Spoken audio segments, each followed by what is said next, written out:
Okay children, now we are going to learn how to identify different nutrients in a food item. In our syllabus we have got 4 tests. There are 4 food tests. Let's see. Test to identify foods. First one is simple sugar test, or we call that glucose test. Number 2, starch test. Number 3, protein test or biurate test. Number 4, lipid test. If you are in a classroom with me, I can get your active participation for the lesson. But at this moment, as you are not with me, I will have to do all these activities as teacher demonstrations only. But you have got a task to complete. First thing is you have to observe very carefully what the teacher is going to do, and after that you have to complete this table. Let's see the table. Look at the screen. There is a table. There are 4 columns in the table. In the first column, you have to write down the name of the food test. In the second column, you have to write down the materials required for the activity. What are the things, what are the materials required for the activity. In the third step, you have to write down the steps followed by the teacher when doing the activity, and finally you have to write down the observation. You have to record your observations in the last column. I think you are ready. Okay, let's start. First test is glucose or simple sugar test. Here are the materials required for the activity.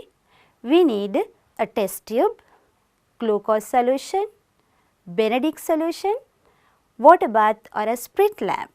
At this moment, I am not using a water bath, I am using a sprit lamp. Right. We will see the steps of the activity. Method.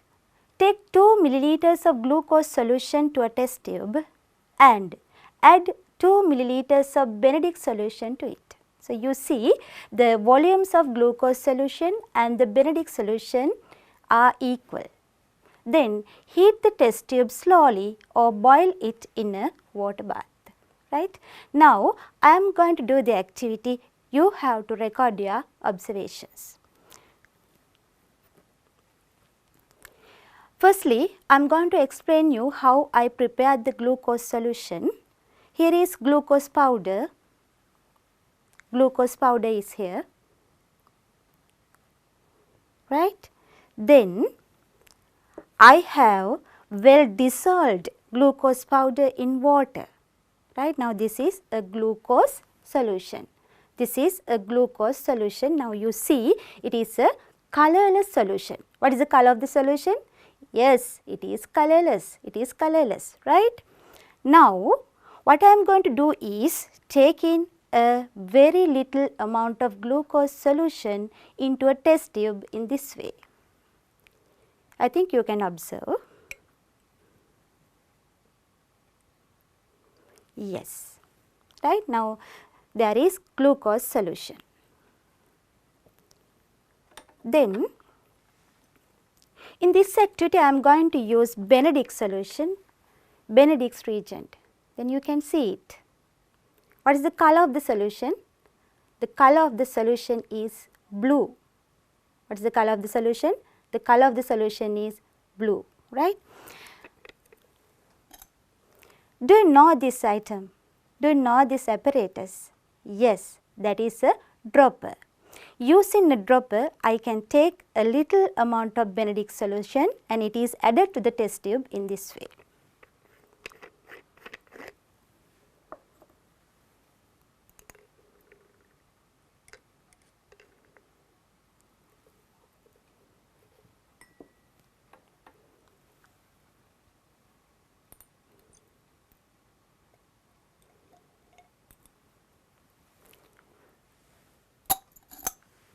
Right. Now, I think you can observe the color of the mixture. The color of the mixture is blue. What is the color? Blue. Now, I am going to heat this solution using a sprit lamp. Okay children, now I am going to heat up the test tube. using the split lamp. So, you have to observe the color change, actually there is a color change, you have to observe the color change while heating, right. Now, I am going to heat it.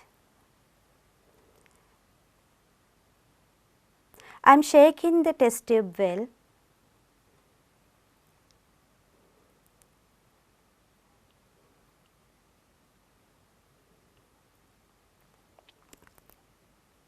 Still the color is blue. You can check whether there is any difference in the color.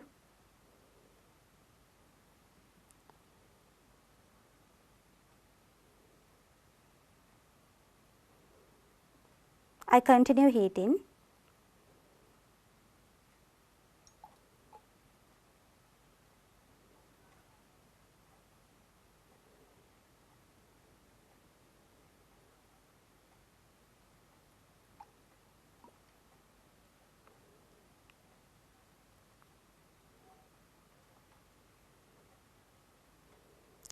You see I am shaking the test tube. It will take a little time.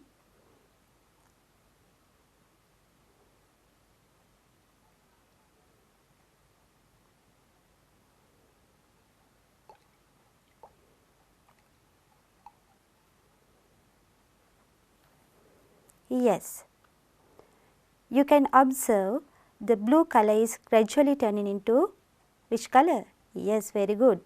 The color is gradually turning into green. Then I continue heating. The green color is turning into yellow. Now the solution is yellow now. I am heating the test tube continuously. See what happens.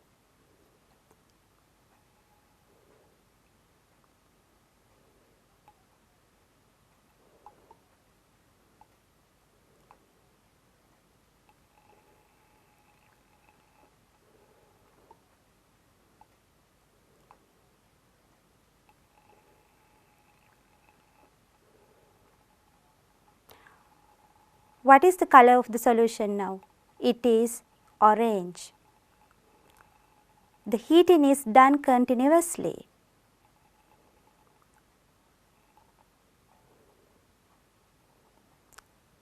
The color of the solution is still orange.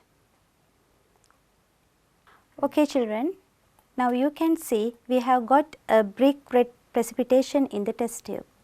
The observation is very clear, there is a brick red precipitation. Right. Now look at the screen.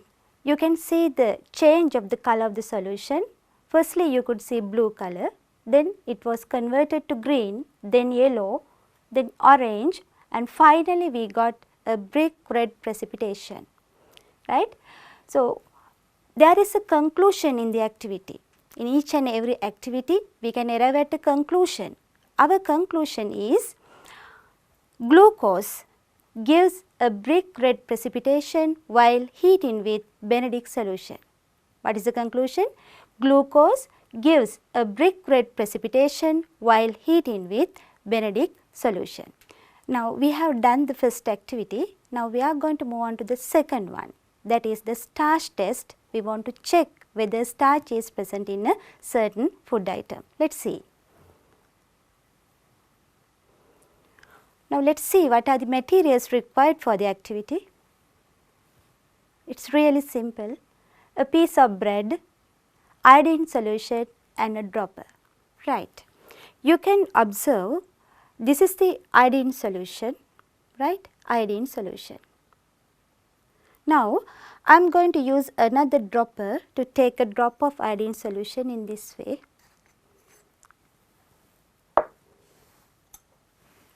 Right.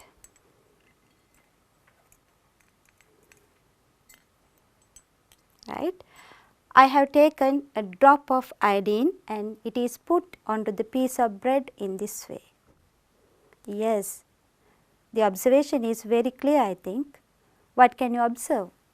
You can observe a purple blue color. What is your observation? Yes, you can observe a purple blue color. That was the method followed by me. Put a drop of iodine solution onto the piece of bread. Here I want to say you, instead of piece of bread, you may use boiled potatoes, boiled sweet potatoes, boiled manioc, right. That is the observation, purple blue color is visible. Finally, we can say that if any food item is given a purple blue color with iodine solution, definitely the food item contains starch. I think it is very clear. Now, we are going to move on to the third activity, that is for identifying proteins in a food item. Protein test, we call that biuret test, as we are using biuret reagent here. Let us see the materials required for the activity. A mixture of egg white and water, a test tube, then sodium hydroxide and copper sulphate solutions. You know, sodium hydroxide is a strong base which is widely used in the laboratory, and copper sulphate, it is a familiar solution, right. Now, I would like to explain you how I am going to do the activity. Put 2 milliliters of egg white and water mixture to the test tube. Then add a little amount of sodium hydroxide and copper sulphate solution to the test tube, right. There are 2 steps of the activity. Let us do that. Here you see an egg has 2 parts. One is egg white, the other one is egg yolk. In this activity, we are not using the egg yolk, we have to use the egg white only, right. I have taken a very little amount of egg white and it was well dissolved in water in this way. In my hand, I have got egg white and water mixture. This is an egg white and water mixture, right. Egg white is well dissolved in water and I have prepared a mixture, right. Now, we are going to move on to the second step, that is add a little amount of sodium hydroxide.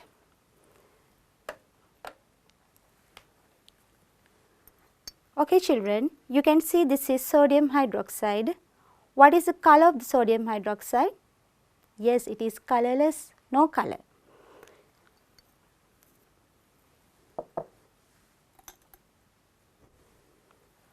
Right. Using a dropper, I am going to take a very little amount of sodium hydroxide .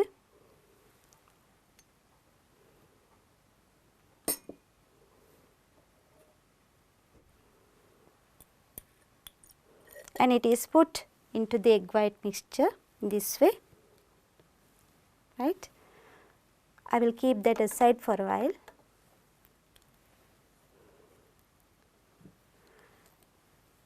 Right, this is copper sulphate solution, right. It is indicated as copper sulphate here, copper sulphate.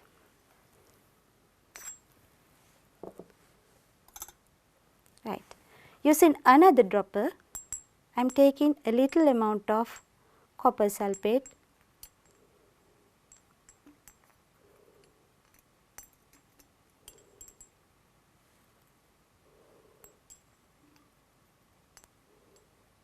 Right.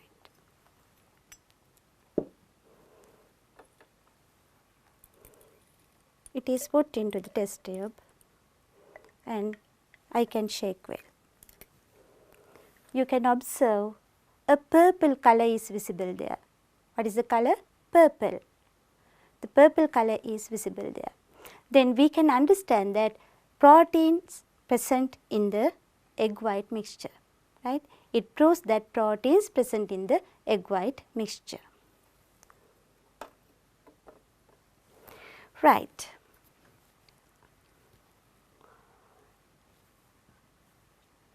The solution turns to purple color to prove that protein is present in the mixture. I am sure that you are completing that table, then you can write the observation in your table. Now, I am going to move on to the last food test, that is the test to identify lipids.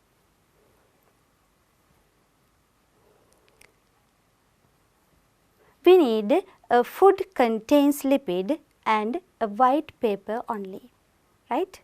Okay. Now, we have done 3 tests, that is for identifying simple sugar or glucose, then to identify starch, then to identify proteins, and this is our last food test, that is lipid test. We need a food contains lipid and a white sheet of paper. Let us see the method of doing the activity.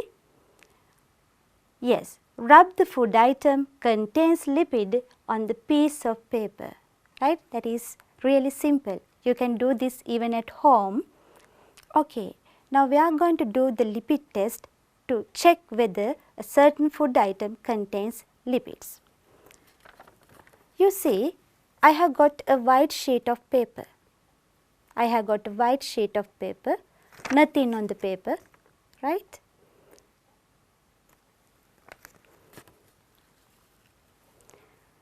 Then I will take a little amount of butter and it is well rubbed on the white sheet of paper in this way.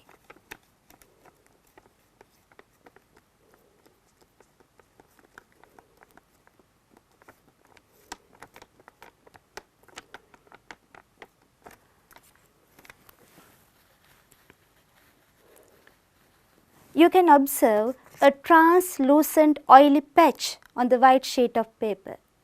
What can you observe? Yes, a translucent oily patch. If any food item is given a translucent oily patch while rubbing with a certain food item, the food item contains lipids. That is your conclusion of the activity. A translucent oily patch can be observed on the paper. Here I have given you a diagram. It is very simple. It is called as the translucent test. You can observe that there is a translucent spot of lipid and a spot of water is used here. Then we have used a sample of coconut oil and water. When we put a few drops of coconut oil onto the white sheet of paper, there is a translucent spot of lipid. But when we use water, when we put water, there is no translucent spot on the white sheet of paper. Right? It is simple, you can understand. Now we have discussed about different types of nutrients available in our diets and what are the functions performed by the nutrients and what are the nutritional deficiencies caused by the lack of nutrients. But we did not discuss about a balanced diet. What do you mean by a balanced diet? Let us see. A diet which contains essential nutrients and fiber in correct proportions is called as a balanced diet, right? Once again read with me. A diet which contains essential nutrients and fiber in correct proportions is called as a balanced diet. A diet which consists of a large amount of proteins is not a balanced diet. A diet which consists of large amount of carbohydrates is not a balanced diet. So, in a balanced diet, all the nutrients should be present in correct proportions as well as dietary fiber and water. Right. Now, I have done all the important parts of the unit now. I want to check whether you learnt what I taught you. So, I am going to assess your knowledge. For that, I have given you an assignment. Let us see the assignment. First question is, write 3 balanced diets for breakfast, lunch and dinner. Right, you have to think about suitable food items for a balanced diet, suitable for breakfast, lunch and dinner. You can write them in your writing book. In addition to that, you can paste some pictures.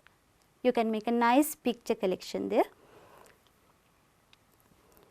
Number 2, what are the unfavorable conditions due to lack of balanced diet? When we are not taking a balanced diet, what will happen to our body?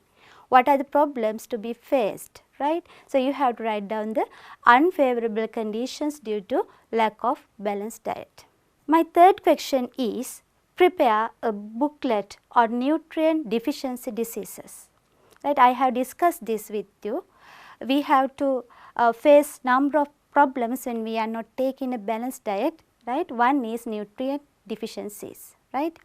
Then you have to collect information from your adults, then from magazines, from books and from internet also. Okay children, the time has come to say you goodbye. I think today's lesson was really interesting for you. If you have any doubts regarding the lesson, you can discuss with your teacher and with your friends, as well as you can read your textbook at all. I hope to meet you with another interesting science lesson soon. Till that, be safe and goodbye.